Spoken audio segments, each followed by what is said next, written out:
Now, 30 years on from the Chernobyl nuclear disaster, the fallout from that fateful day still haunts Europe as a somber anniversary is marked.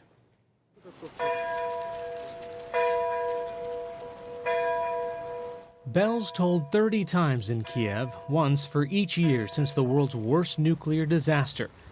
The president of Ukraine spoke at Chernobyl itself. Chernobyl, medicina. The Chernobyl accident will, for a long time, remain an event of a worldwide scale that is a challenge to the whole of humanity. Such catastrophes do not respect state borders. The city of Pripyat, where the nuclear plant was located, is now a ghost town.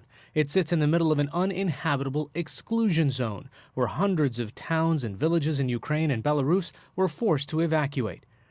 Ukraine was still part of the old Soviet Union when Chernobyl's number 4 reactor suffered a catastrophic power surge on April 26, 1986. That triggered a meltdown and explosion, spewing huge amounts of radioactive material into the atmosphere. Millions of people across Eastern Europe were exposed to dangerously high radiation, but it took 2 days for Soviet authorities to acknowledge the incident publicly. Some 600,000 troops and volunteers were sent in to fight the fire and clean up contamination, and 30 died from radiation poisoning. I went in there when everyone was fleeing. We were going right into the heat, and today everything is forgotten. It's a disgrace. The stricken reactor was encased in a concrete sarcophagus. Work is now underway on a steel-clad structure to enclose the site and prevent further radioactive leaks, at a cost of more than $2 billion. The human toll is less clear, but the World Health Organization estimates long-term radiation effect will claim at least 9,000 lives. Some further perspective on the impact of Chernobyl. First, more on the science, consequences, fears, and risks of nuclear power from our science correspondent, Miles O'Brien, who's done extensive reporting in Chernobyl and at the more recent accident site in Fukushima, Japan. Miles, you're one of the few people that have gone to both of these places. You were reporting from Chernobyl just about 4 or 5 years ago. To put this disaster in perspective. Well, Hari, Chernobyl, by any measure, had a greater impact. I think the radiation released from Chernobyl was about 6 times greater than what we saw released from Fukushima. Both of them were so-called level 7 accidents, which is the worst kind of accident on the scale that the international community puts upon them. But Chernobyl, because it had an explosion and a fire, caused the spread of radioactive material over a much broader area. Much of Europe was affected by it, and so it had a tremendous impact, not only potentially health-wise, but also politically and emotionally, and had a great impact on how people viewed nuclear power. Right. I mean, Americans remember sort of 3 Mile Island, but Chernobyl was as important in the timeline of how the world perceives it. Yeah, you know, Americans had sort of made up their mind about nuclear power already. We made up our mind here in the mid-'70s that we were scared of it. China syndrome, and then, of course, 3 Mile Island.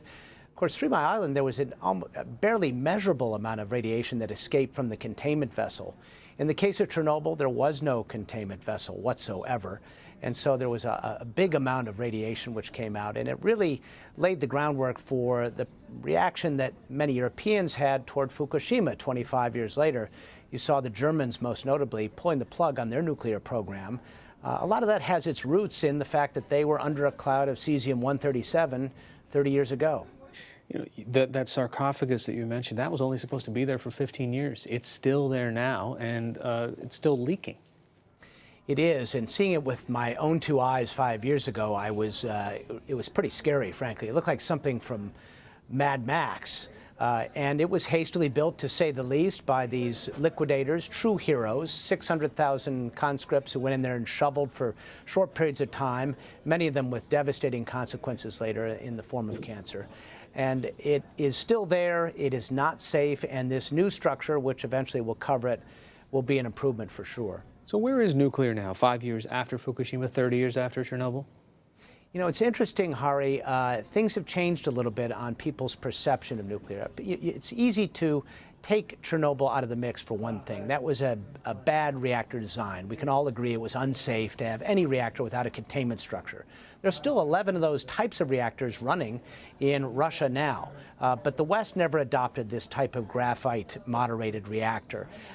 So what has happened, interestingly, even 5 years after Fukushima, is a lot of people are coming around to the conclusion that in order to truly fight climate change, the type of baseload power that stays on all the time at night, that is zero carbon emission, is in fact nuclear. And so there's interest in the business community in this. A DC think tank recently conducted a study. They found 50 startups in the US in the nuclear space, attracting $1.5 billion in investment. So it's kind of an odd outcome, actually. All right, science correspondent Miles O'Brien joining us from Boston tonight. Thanks so much. You're welcome. Now, an on-the-ground look, we get that from Michael Huniewicz, a Polish photographer living in England. He visited Chernobyl last year and documented the effects of the radiation on surrounding villages, plants, and animals. This was personal for you and your family. Tell me a little bit about how they were affected after the blast. I was 2 years old when it happened, so I don't remember a great deal. But what I do know from my parents was that when I was 2 years old, someone knocked on our door in the middle of the night and woke up my parents, and they had to wake me up and give me something to drink, which was called the Lugol solution, but we didn't know at the time exactly what it was, and they didn't offer any explanation to my parents other than there was some sort of environmental problem and your son, due to his very young age, has to drink it. After that, they disappeared because they had to distribute it to other children. It was only for people who were very young, because when you're young, your thyroid is unable to handle large doses of radiation. If you're a grown-up, it is. So it was distributed to children like myself. Tell us a bit about some of the pictures that stand out for you. I mean, I'm looking at a photo of a piano that was left in the same place. It looks like a hospital infirmary and what would be baby bassinets. That was in a place called the Piano Shop. It wasn't exactly a piano shop in reality. That's just a nickname that the place was given. It's one of those places which contains objects which were never taken away. There was quite a large number of pianos. Indeed, you can still play them, although I suspect they are out of tune by now. The hospital that you mentioned was probably the most eerie place, because we do know for a fact that that was where the firefighters were taken right after the accident when they felt sick.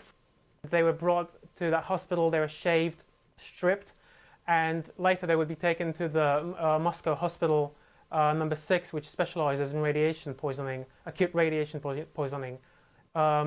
But the gear that those firefighters were wearing was dumped into the basement of the hospital. That basement is pretty much freely available. It's probably one of the most contaminated places on the planet, and you can just walk in there. And a piece of headgear was dragged up from the basement to the lobby of that building by someone, and it's lying on a ledge, and it's very highly radioactive. So there is a picture of my hand with a dosimeter getting closer to that piece of headgear. I was really stressed because the dosimeter was very loud. It was telling us don't go any nearer. It was very highly radioactive. So that's one of the most memorable moments for me, because it was my hand close to that object. Finally, it looks like Mother Nature is winning. I mean, everything that's unclaimed is being taken over by plants. That's right. You would imagine that the zone would be destroyed with nuclear fallout, but actually it's become more of a sanctuary for wildlife. There is the Przewalski horses, which were brought after the accident, and half of them died. They did not adjust, but the other half has lived, and they remain in the zone. They live wild. People do hunt them, but they are more or less allowed to live undisturbed, and indeed the number of those animals has been growing, and they are doing perfectly well. I spoke to a scientist who worked in the zone trying to establish what the impact was of radiation on those animal species, and he told me it was minuscule. There was nothing that he could detect. So the animals and the plants live there without any problems. They are much better off without humans. And as you said, they are taking over the zone. There are trees growing inside of buildings. So I suspect within a few decades, there will be not much left of the zone other than the nuclear plant itself. All right. Photographer Michael Huniewicz joining us from London tonight. Thanks so much. Thank you for having me.